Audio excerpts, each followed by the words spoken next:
Uy, mabilis. Hands. Ito po ang serving ng ating chicken pastil overload. 89 pesos lang.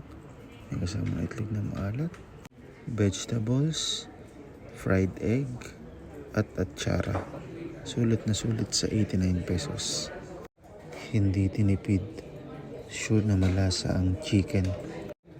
May kasama pang chicken pastil oil, soy sauce, at lemon. Okay po, magandang araw po mga ka-Bros Biryani. Isang challenger na naman po ang kumasa sa ating hamon na pastil challenge. Sir, ano pangalan mo? Neil Calano. Neil. Taga saan po? Taga Palimbang. Ilan taon na po? 16. 16. Estudyante, no? So, bali sir, ang kailangan mo lang ubusin is yung ating isang serving ng pastil overload.